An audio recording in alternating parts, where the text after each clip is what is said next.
bumili tayo na ganito, puro strain. So kabayan, problema tayo sa bathtub na to, eh. So yun mo, stack up na siya. So ang gagawin natin, lagyan natin ng baking soda. Tanggalin muna natin yung tubig. Tapos lagyan natin, buhusan natin yung butas. Buhusan natin yung baking soda. Tapos pagbuhos ng baking soda, lagyan natin ng ano tawag doon? Yung suka. Lagyan natin suka yan. So tanggalin muna natin yung tubig, ha. Tapos pagkita ko sa inyo mamaya. So ito na kabayan, mayroon tayong baking soda, oh. Bicarbonate. Tapos suka, yun, oh. So vinegar. So ilagay natin yung baking soda. Damihan natin. Tangina na. So sa linggo na itong ganito, sus, naligo, hindi na ako naligo, eh. Yan, lagyan natin yan, tapos lagyan natin suka. Tingnan natin kung sa'yo suka. So lagyan natin suka natin. Suka, lagyan natin suka.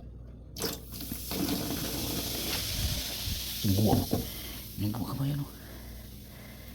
Sagdain natin na. Isang linggo na siyang ganyan, kabayan, ha. Isang linggo na. Tingnan natin kung anong resulta. So mamaya ako ipakita sa inyo kung sa'yo resulta. Parang nakuha na siya, kabayan. Parang naayos na yun. Tingnan mo. Paglagyan natin yung suka, oh. Ganyan na pala ito. Tingnan mo. Oh, suka yan. Tapos baking soda, oh. Tingnan mo. Oh, parang marami na siguro. Baka hindi buhok talaga yan. Yan, oh. Kumukulo-kulo, eh. Yan, oh. Parang nagkuha ng tubig, eh. Dumadaloy na yung tubig, eh. Sana dumadaloy na. Sa linggo na ito, kabayan. Tapos maligo ako, eh. 3 araw na ako, bro. Walang ligo, eh. Sana matanggal. Gumamit tayo ng pump, kabayan, oh. Tingnan mo, grabing dumi, eh. No?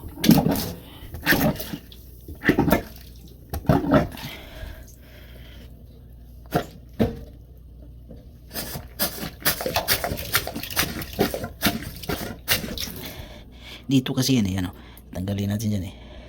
Ganun pa rin, oh. Parang ganun pa rin, eh. Pero ewan, tanggal na yun, lumabas na yung daming dumi, eh. So kabayan, ito pala yung nakatanggal, kabayan, hindi na kaya doon sa yung nilagay natin. So ito, bumili tayo na ganito, puro strength liquid plum. So bara talaga yung butas na yun, oh. So ilagay ito ng isang baso.